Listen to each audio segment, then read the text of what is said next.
Well, hello everyone. I'm Sue Patterson, Mayor of the town of Hanover. So Hanover is a small rural community. We have a population of just over 8,000 and we're a regional center. So we are an attraction for a lot of people. And the Civic Center is a landmark here in our community. So I find this place to be a wonderful community asset. It brings people here to gather. People are attracted to this facility, and you know what? People come out and they socialize, they engage, and their creative talents flourish. It's just a place where people can their identity shows up. You know, it's a reflection of our community. There's been a lot. I can say there's been some live performances that you'll always remember. There's the Grey Bruce Singers. There's been some community players plays that have been exceptional. And there's also been moments where the town has come together to hear important announcements or serious issues that are happening in this community, and it's a place where people can come and everyone would hear the announcements all at once.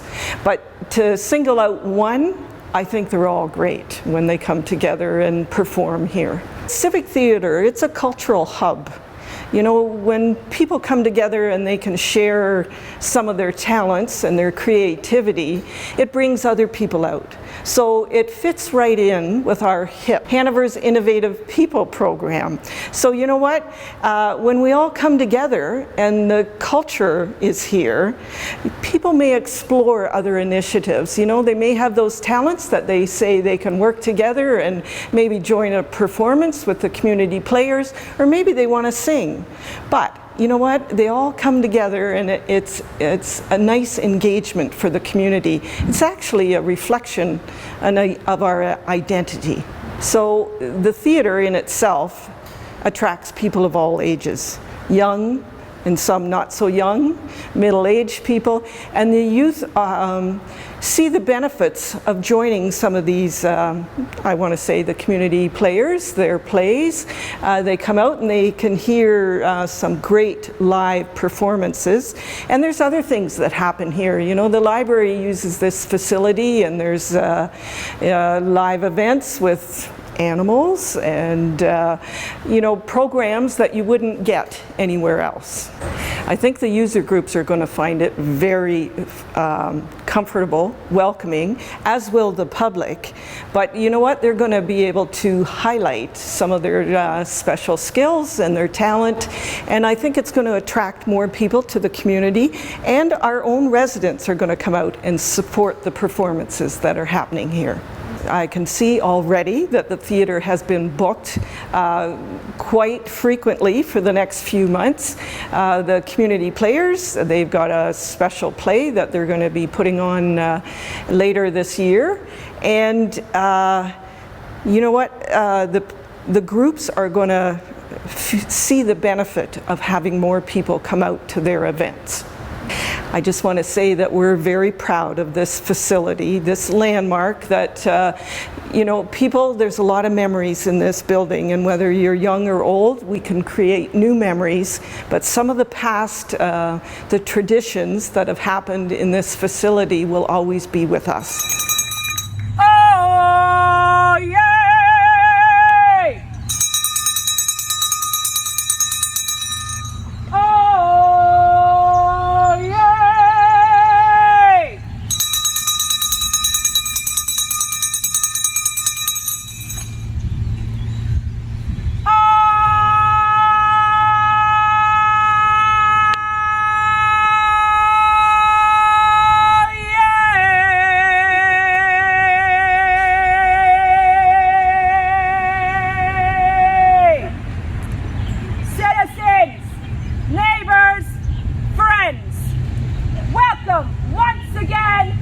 Music in the square. Music, be it a simple rhythm to a complex arrangement, has power that transcends time, crosses borders, and speaks any language. From religious to pop, classical to punk, rock and roll to soul and funk. Music draws us, moves our feet, and it's why we're gathered here today. So, my friends, sit, dance, or simply stand and sway, and let the music take your cares away. God bless all of our musicians, and God save the Queen. Fabulous, Jen. Thanks so much. Hi, I'm Jen, and I am your friendly neighborhood town crier. I've been in this position for 10 years now, and it has been an absolute honor to represent the fine citizens and council and mayor and everything that this great community has to offer, not only within the area, but abroad, as well as I travel the province promoting the town of Hanover and what we have to offer people to come and move here, but to come and visit as well. And a theater, especially one like this one, is a great resource that we can share with the community abroad. As a town crier, I act as an ambassador not only for the mayor and council, but also for the community when I travel the province, promoting all the wonderful events and insights and benefits of living and coming and visiting the town of Hanover. One of those, of course, being our amazing theater here. It's a wonderful, wonderful space, and I'm so happy that all the renovations are complete. It looks absolutely wonderful. I think one of my favorite memories of being town crier here was not only you know, the times I've done like an opening cry for something, but I emceed the youth talent show for the Sights and Sounds competition one year, and I had an absolute wonderful time, and it was great to see so many community members out supporting all of the wonderful talented youth that we have here. Yeah, so we were collected by a bunch of parents sitting around needing a dance studio for the kids in the area. So in 1964, that's when we, the parents of the towns around, surrounding towns, got together at a kitchen table and made this happen, this wonderful dance studio that we've had for around 59 years. We are the only non-for-profit dance studio in the area, and that means that we give affordable dance to the surrounding community.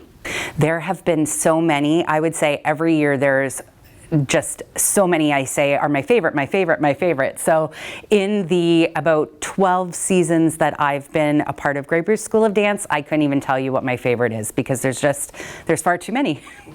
So what we have found historically is it's a lot easier for families to be able to see the dancers when they come. The experience is a huge theater experience, which in a small town is obviously so much better with staggered seating and air conditioning. It's just been a bonus to have this in our community. So at the end of our season, we do a year-end recital. It'll be in May on the 13th and 14th. We generally have afternoon performances on Saturday, an evening performance on Saturday, and an afternoon performance on Sunday at the Civic Theatre when it opens and we get to get back. It's so exciting.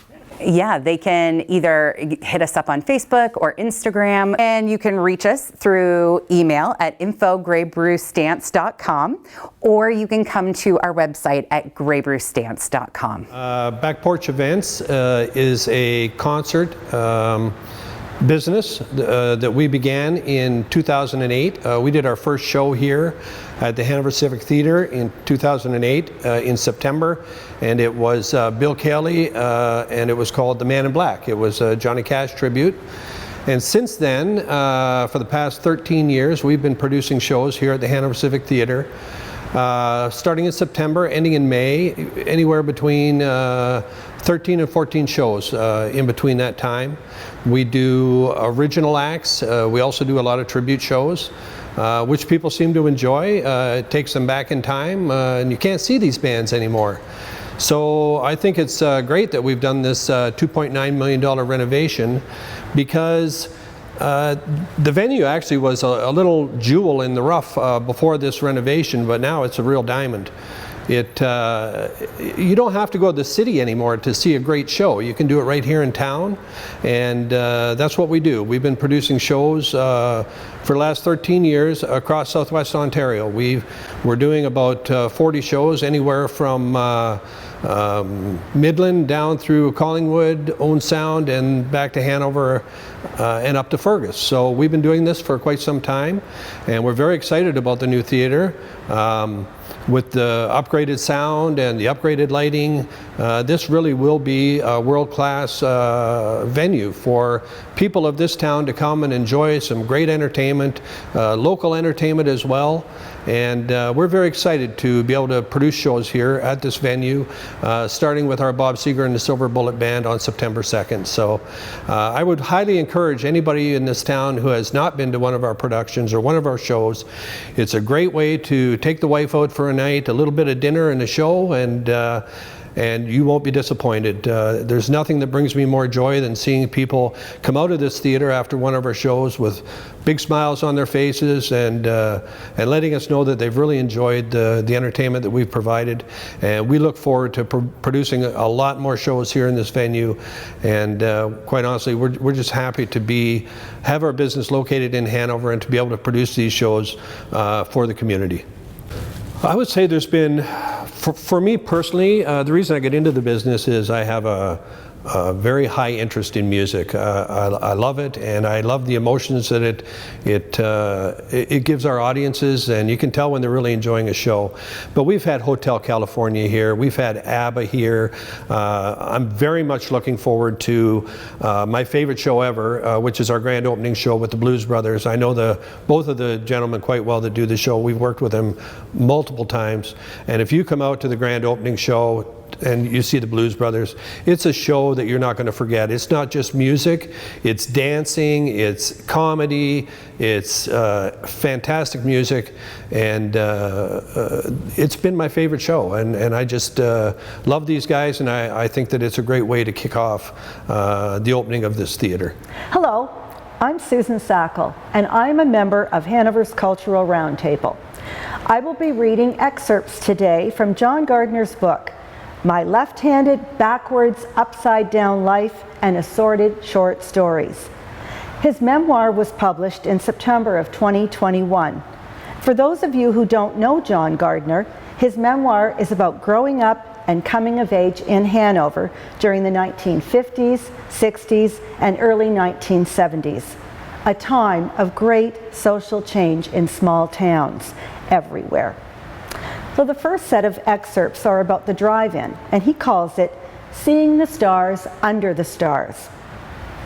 When I was a young guy growing up in Hanover, especially during my teen years, one of my favorite places was the Hanover Drive-In Theatre. Spent many a happy night at that place, and I'm going to tell you something that you may not believe. I have never once snuck into the Hanover Drive-In. And that's a claim that not a lot of other folks my vintage can make. There were a lot of really great nights at the drive-in for sure. The long weekend all-nighters were a riotously uproarious bunch of fun. And I never missed one when I was living in town and in the right age bracket. John's next excerpts deal with the theater, and he calls it Living Across the Road from the Paramount. Of course, I lived in an extremely desirable location as a kid, 436 6th Avenue, which was sort of across the road from the old Fina station where they fixed cars and pumped gas and stuff like that. Actually, right across the road from our house was a 2-story apartment building, and the rumor was that it had been a livery stable in the extremely, really old days, and Noah Brusso, whose other name was Tommy Burns, who became, for real, the heavyweight champion of the world back at some obscure point in time. Anyway, I digress. Norm's Restaurant, which was famous for all sorts of things in the old days. French fries, fish and chips, ice cream cones, was also sort of right across the main street from us, and so was the Paramount Theater. Owned in those days by the Ron family, at least I'm pretty sure. So, After we moved into town in 1960, I was a regular at the afternoon matinees at the Paramount, and I would get 25 cents to go, I think. It's a bit hazy. But I think it was like 10 cents to get in, and then you'd have 15 for junk. Likely Macintosh toffee for me. True teeth destroyers, if ever there was such a thing. And it seemed we were mostly watching westerns in those days, and war movies. And there was a steady diet of Audie Murphy and John Wayne. I remember coming out of the Paramount on a Saturday afternoon, and the bunch of us running across the FINA parking lot pretending we were saving the world from somebody or something, shooting and firing and killing everything with our imaginary guns. Great times at the Paramount for sure. Remember seeing both Beatles movies, Help and Hard Day's Night, with Glenn sitting in the very back row, which was our usual haunt. And of course, folks could smoke like chimneys in the theater in those days, pretty well everywhere else too. And so by the time the show had been going for a while, the air was sort of a hazy blue. And by the time the show was ending, you had some difficulty seeing the screen. Yeah, those were the days. Likely, the biggest memory I have of going to see a music movie at the Paramount, though, was when the movie about the big Woodstock Art and Music Festival came to town. Woodstock was, of course, the biggest single hippie event in the history of the world. Everybody who wasn't there wished they had been. And if everybody had gone that wished they'd been there, as well as the 500,000 folks who were there, why, there'd have been a couple of million people there, at least. Anyway, when the Woodstock movie came to the Paramount Theatre in Hanover, likely 1970, I did something I didn't do at any other point in the history of my high school career. I asked a for real girl to go with me. So, I walked down to meet her at her place. No car in those days, and we walked back through town in lots of time to get to the Paramount before the show started. And when we got there, it was an unbelievable scene. Several hundred young people, most of the long-haired variety, had shown up to see the movie and be part of the happening. And there were way more people than the theater could possibly hold. And there was pushing and shoving, and it sort of turned into an uncool situation. I have a vague memory of the Hanover police coming along and trying to inflict a little order into the chaos, and mostly failing. Anyway, somehow it all got sorted out and I managed to get into the theater with my date. But I've always felt it kind of threw the whole night off. Walked the young lady home after the show, and that was that. The final excerpts I will read today highlight John's music career. He calls it the band's first big gig. You know, it was funny how it worked in those early band days. Almost every young guy in Hanover seemed to be trying to learn how to play the guitar or the drums or anything that might launch him along the path toward rock and roll stardom. It was kind of a cruel process because it was sort of like the survival of the musical fittest. You'd get a band together with your friends like Glenn and I did. Then you'd keep shifting positions until you had what you thought was the right mix of players to have the best band possible. The band that finally rose to the surface was called Strange Brew. We were a four-piece: drums, bass, guitar, and vocals. And our ace in the hole was a new kid in town who just moved in when his dad got a job teaching at Hanover High. I became fast friends with the new kid, and he was a great guy who could sing way better than anyone else in the area. And so we started to develop our first real set list, covering artists like Hendrix, Cream, the Rolling Stones, the Ugly Ducklings, the Beatles, and lots of other cool stuff. We played a couple of times at house parties as we were rounding into shape, and the stuff was actually sounding like music. My cousin was part of the Red Lutheran Church youth group in town, and they were just getting a coffee house going in the bottom of the Hanover Town Hall. Well, somehow we ended up playing the first time they held the coffee house, which I think was called the Purple Onion. And it was going to be our first real gig, and I think we were paid $60 for it. So we loaded our gear into the town hall basement while the volunteers were busy setting up. Glenn had gone all out, building us a spectacular light show, complete with 2 big light columns and a homemade strobe for the big psychedelic number, Tobacco Road. We all got a case of the nerves when, just as we were about to start, in walked a bunch of guys from the band, Father Finley's Wake. The older guys in town who'd already been out gigging for a couple of years. This would truly be a test for our fledgling band, and all I can remember is that we played our hearts out and set the stage for the next couple of years for the band. Even the guys in Finley's Wake came up and congratulated us after the gig. The only real hitch had been that Glenn's homemade strobe light kept bouncing all over the stage, so he ended up having to sit on it to keep it in one position. Other than that, everything went pretty well. Strange Brew played many times over the next couple of years and earned a solid fan base among the young people of this area. We played high schools, teen towns, CYO dances, and lots of other events. Back in those days, before the era of the disc jockey, everybody who wanted to hold a dance hired a band, so there was lots of work. We also made really good money and became sort of rich kids in high school, although we squandered every penny of it. The 2 biggest gigs we played were the Teeswater Old Boys Reunion and the prom at the Fergus High School.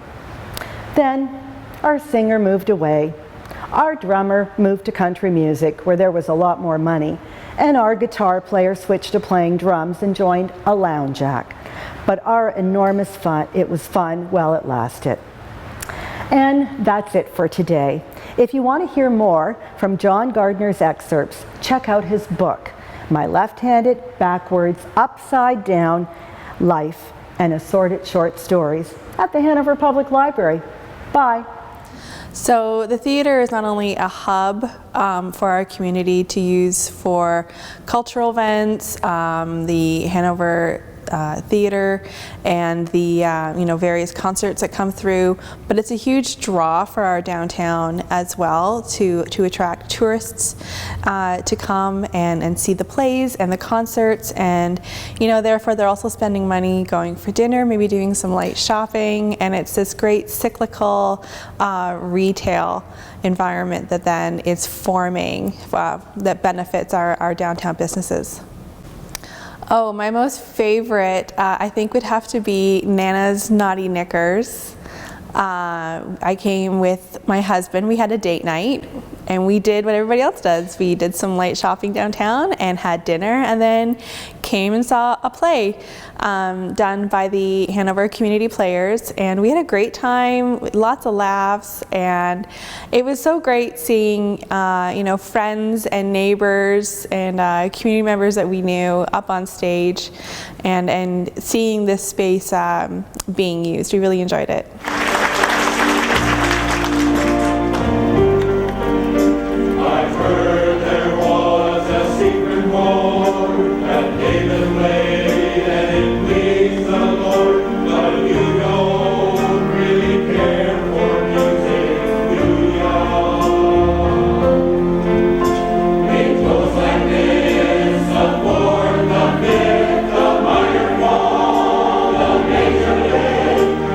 Bible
We were formed originally in 2006 is when the first group got together, and in 2007 we started putting on productions.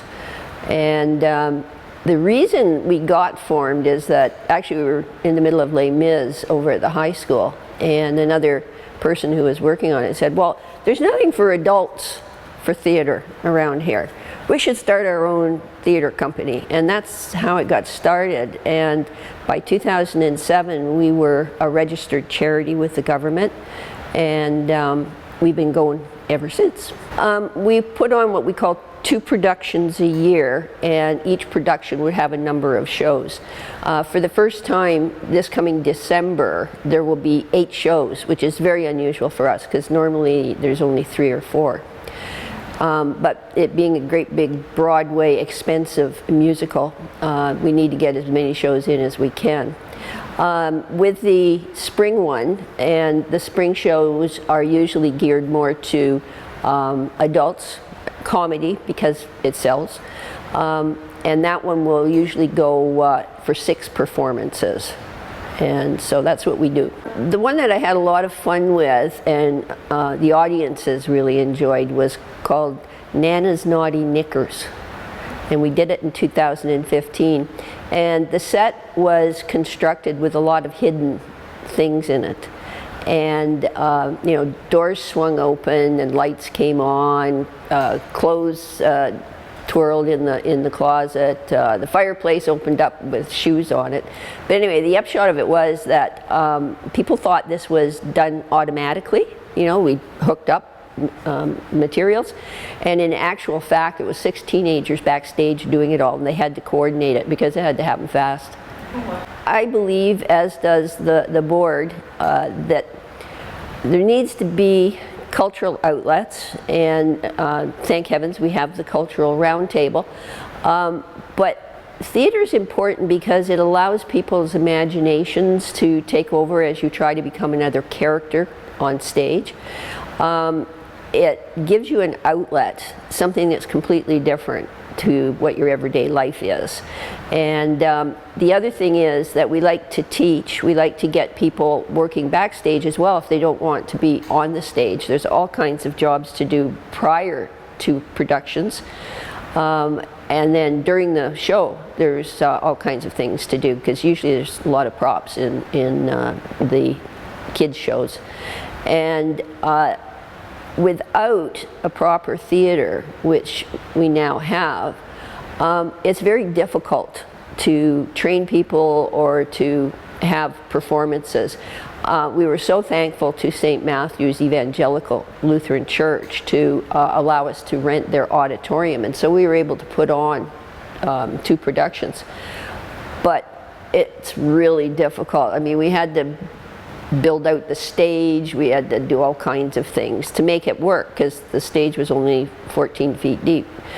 And it's another way that you learn to appreciate what a theater actually is. And that's why it's important. You can't teach theater, I don't think, unless you're in a theater, because you've got to teach them from the ground up. We don't tell anybody that they can't do anything. You try out and we'll see what we can do for you. Obviously, with the new technical things in here, it's going to help us to grow, and hopefully with the better air conditioning and the ventilation, it's going to make I think audiences appreciate coming to the theater and not either freezing or overheating. It's going to, I hope, with the complexity of the lighting that you have to learn, that will get a hold of some of the younger crowd, because they like the computers, and hopefully they can start to take over from some of us oldsters. But without this kind of a building, downstairs as well as upstairs, it's really difficult to put on a good show. When we bring it back, it will be Oliver, and the cast is already chosen. They will start rehearsing September 6th, first day of school, and they'll be rehearsing 3 times a week. because it just requires that amount of time to do a big musical. Then we are doing a play. By the way, the Oliver will be the first 2 weekends in December. The play in the spring will be the last weekend of April and the first weekend in May. I'm hoping to direct it as long as the board says my choice is okay. I've got a play in mind. I'm waiting for the script to come, but I think it would be well received here in Hanover. I mean, it even has a ghost, you know, so good play has a ghost. We've been known over the years as a supporter of the town's theater, and of course we've donated money or equipment to the town. Most recently we obtained a grant from the Community Foundation Grey Bruce, which is going to help with the cost of the curtains that hopefully will be here shortly. Through our ticket program of $1 from every adult ticket sold, we then donate it to an area group that specializes or at least deals with youth, so that we help to improve that way. Obviously, we're the proud recipients of the Not-for-Profit Excellence Award from the Chamber of Commerce. We obtained a Trillium grant to help us get through the COVID and that's trying to keep us in, keep us going, because we now have an overhead that we never had before with rentals of property. Over the years, we've won awards and nominations from the Western Ontario Drama League, and some of our people have gone on to do drama in universities and in theater.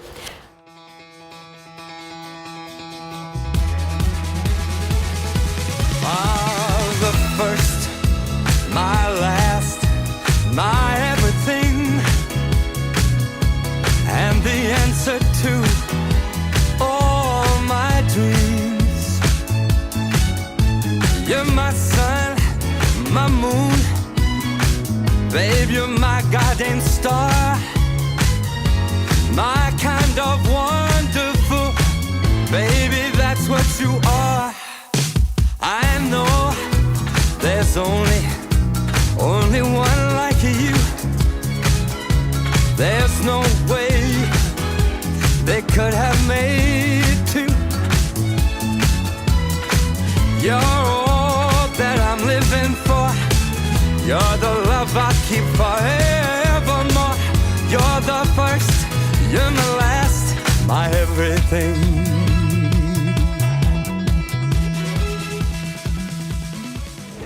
So the Hanover Public Library is more than just books. We also offer lots of programs for adults and children. So we've been pleased to have access to the Civic Center Theatre many times over the years to present some of our bigger programs and some awesome kids programs. We've hosted children's programs including reptile shows and birds of prey flying around in the theater, and we've even had a guy who rides a unicycle and juggles while telling jokes. There's been concerts for kids, and we've also had numerous author events and speaker events for adults. In 2014 was the one that was, I guess, for me personally, was the biggest coup. Was about 3 days after author Thomas King won the Governor General's Award for this book, The Back of the Turtle. He came here to give a talk. Thomas King does not do a lot of public appearances, but he came here and we filled the theater with people from not only Grey Bruce but all over, and it was an awesome event. We've also had, because gardening is a huge pastime for people in this area, we've had Ed Lawrence, who is the CBC gardening expert, and we've twice had Frankie Flowers, who everybody knows as the gardening guru on City TV. In 2015, as part of the Sights and Sounds Festival, we had Dan Needles come and speak. He is the author of the Wingfield Farms books, and gave a wonderful talk full of humor, as you might expect. In 2016, we had Terry Fallis, who's twice won the Leacock Award for Humor. And the last one that we did before the pandemic hit was the wonderful Ted Barris. Ted is a military history author and has written several books on the subject about Canadians, specifically in war. And so that was the last one we had. And the first one that we're going to have now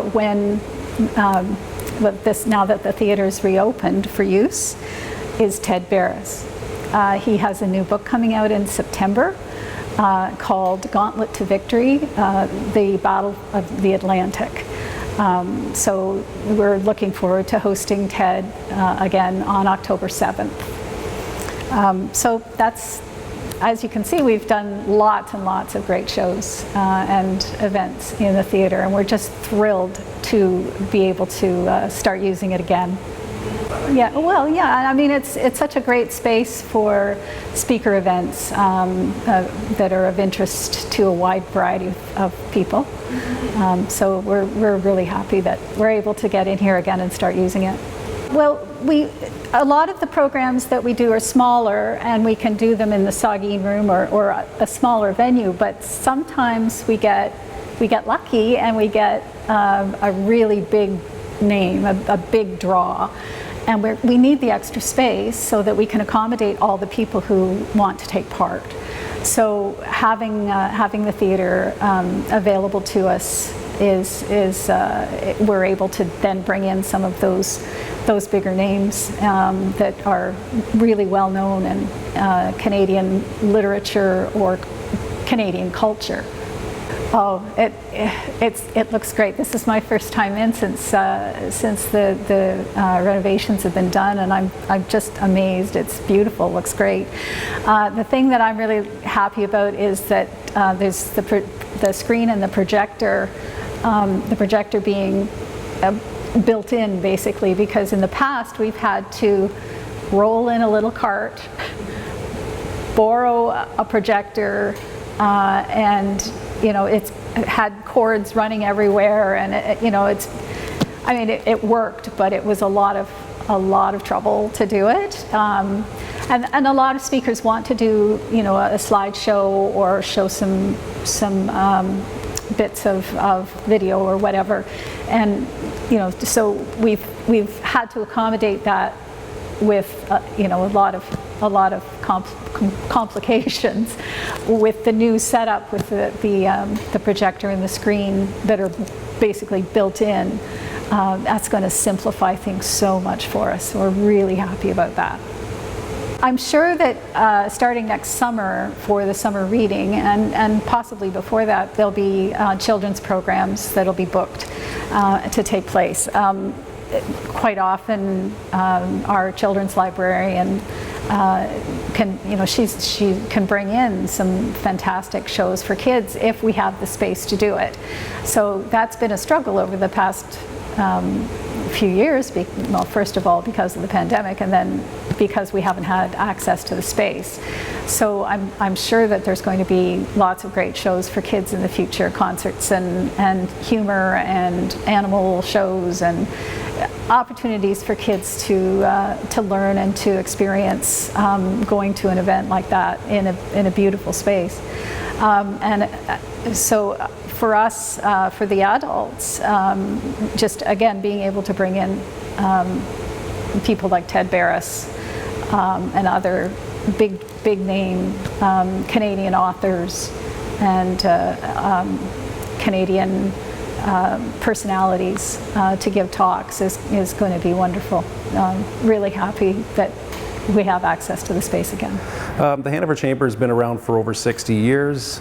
Basically what we're doing is we're looking out for the businesses in Hanover, trying to help support them and grow and draw people to the community of Hanover. For the Chamber, we've had municipal elections whenever they're on. We have a Meet the Candidates meeting where the communities can come out, and we've also done some fashion shows here in the past.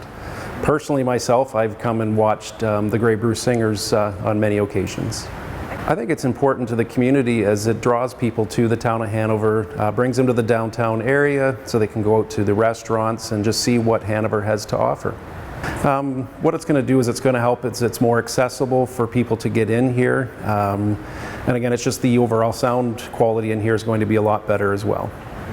So we actually are hosting Meet the Candidates here at the end of September.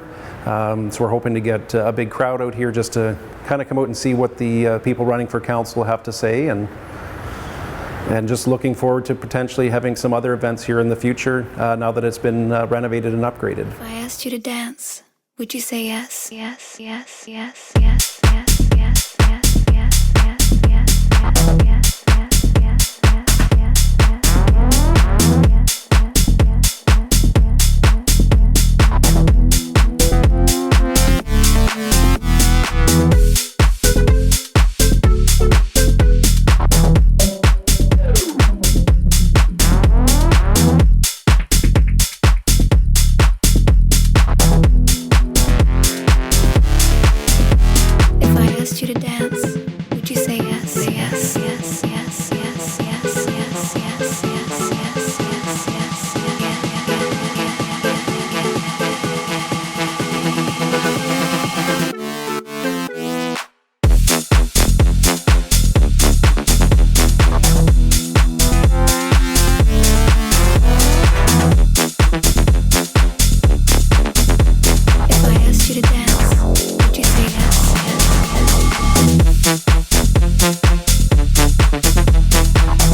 I'm here now with Jackie and Diane from the Grey Bruce Singers, and we're talking about the renovations to the Hanover Civic Theatre.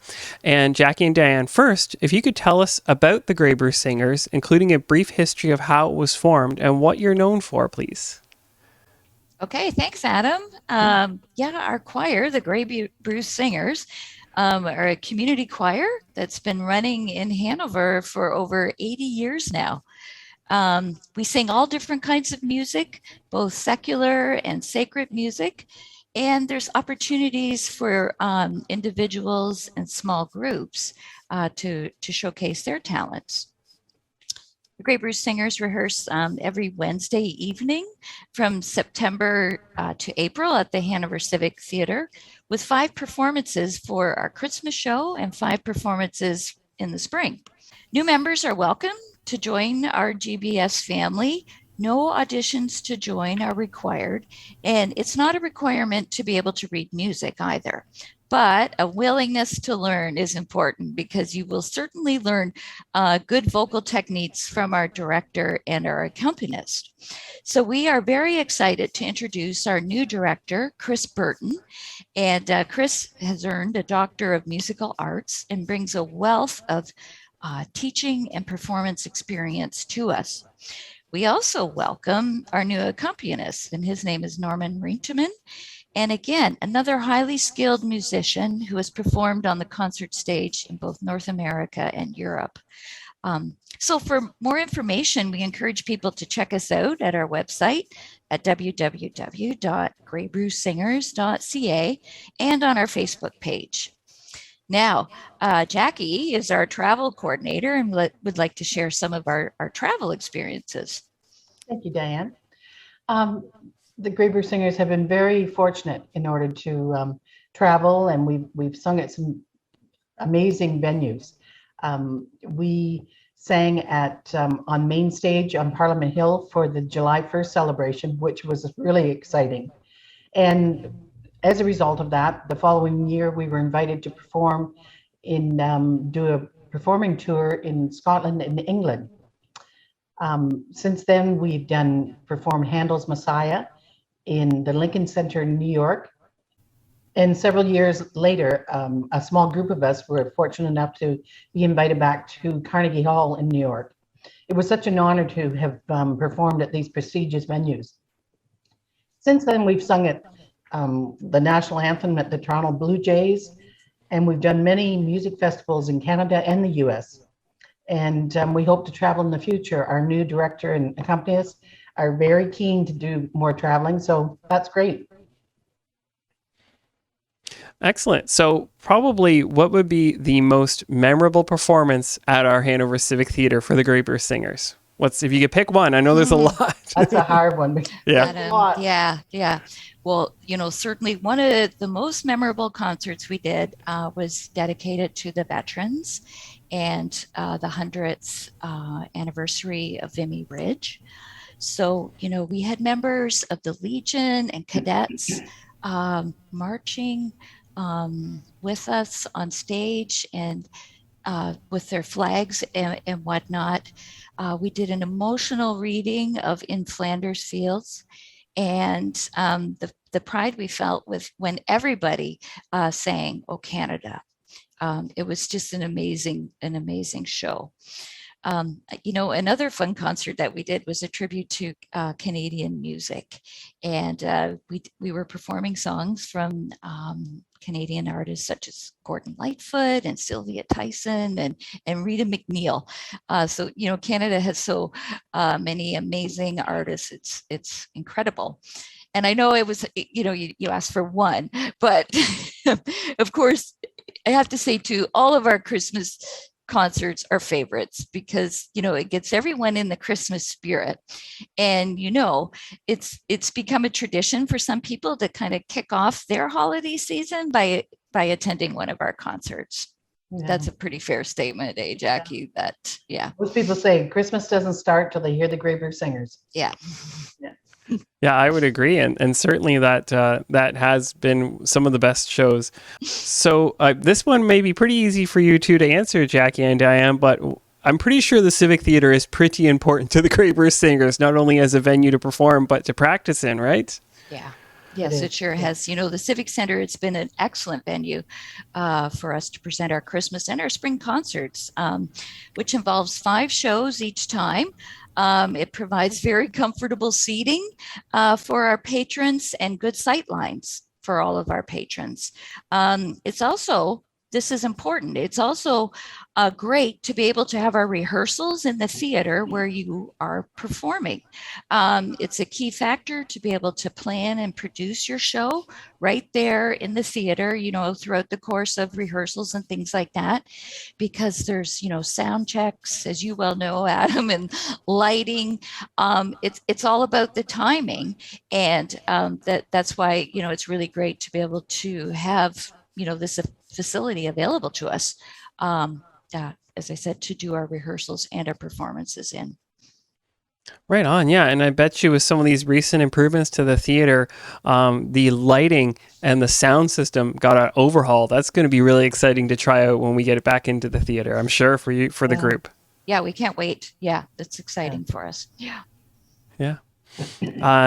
Then is there any other of the recent improvements that you're looking forward to seeing and it will help the Grey Bruce Singers with their performances in the future? Basically, we expect that, the enhancements will increase, the enjoyment of the performances for both our patrons and our choir members. We've been fortunate to have sold out performances in the past, so the improvements should ensure that this trend continues. With the sound and lighting improvements that we talked about, this will only add to the quality of our performances. But also, they've done upgrades to the HVAC system, I believe, and that's definitely going to make it much more comfortable for, again, our patrons and for our choir members. And so basically, this should, help to attract new choir members for us to enjoy the experience of performing in a new and an improved venue. And, again, we're very fortunate to have such an amazing facility available to us. Absolutely. A new venue with modern upgrades, but still a small town charm is perfect. Yeah, exactly. Yeah. So then to wrap things up, tell us about the future of Grey Bruce Singers. What are you working on as we get back into the theater in person? Well, we're very excited about the future. We're starting back with a new director and a new accompanist and a refreshed facility. So, it's been 2 years since we've sung. And it's going to be a big adjustment for everybody. We were lucky enough to do just a little mini session this summer, just to get back singing a bit and get familiar with our new director. We will start back in September 7th, for our Christmas performance, and which will be scheduled to, the show will be November 17th, 18th, 19th, and 20th. And then we anticipate continuing to provide professional entertainment, and so that our patrons can expect and appreciate the same type of quality of singing that they were used to before with the Grey Bruce Singers. And we just wanted to mention too that we also support young students who are thinking of going into the music field. Like at the Music Fest, we always give bursaries out to, because we really try to encourage the young people to continue on singing. Yeah, absolutely. That's wonderful. Well, one more time, just so I can get what is the website if people are interested, they're watching this about Grey Bruce Singers, where could they go to get more information? Okay, so yeah, it's www.greybrucesingers.ca. And again, we do have a Facebook page. Grey Bruce Singers. Oh, great. Yeah. Great. Well, thank you. Welcoming new singers to come out this year. We're, starting back, there's going to be, some of our older singers may not return, but please, if you're out there and you like to sing, come on and join us. Have fun. Yeah, we have a lot of fun. Absolutely. Well, Jackie and Diane, thanks for joining us from the Grey Bruce Singers. Thank you for having us. That's great. Thank you, Adam. Arts and culture are an absolute rock, one of the many rocks that you will find within the foundation of an amazing community.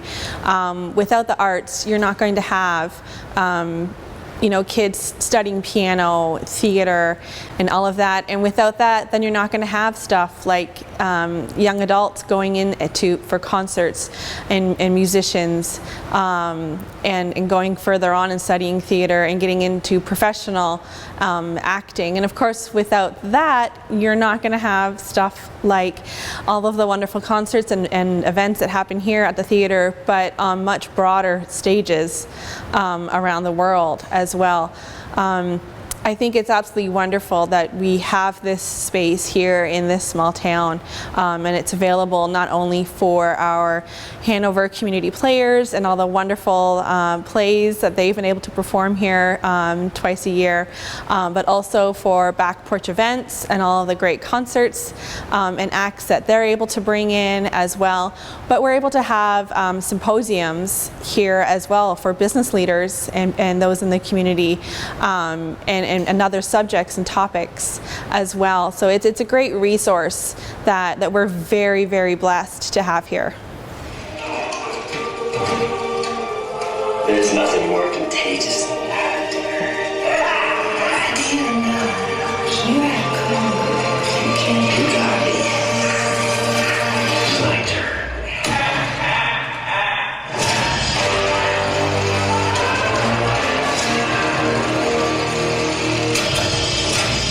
Don't call it a comeback. Yeah, silly.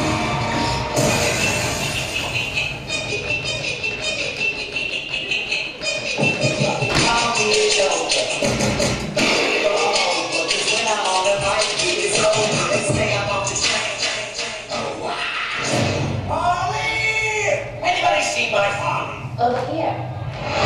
If you thought I was just another dumb blonde, well, the joke's on you.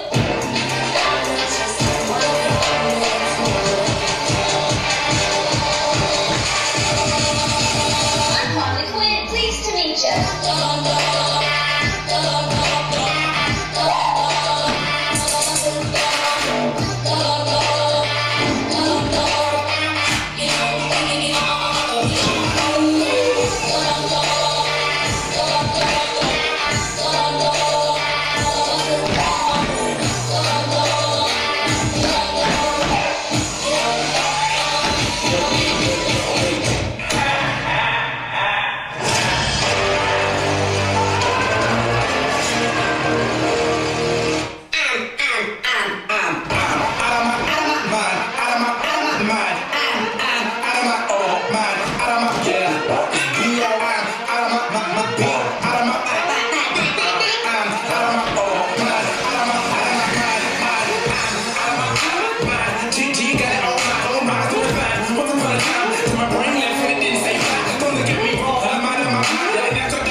Thank you.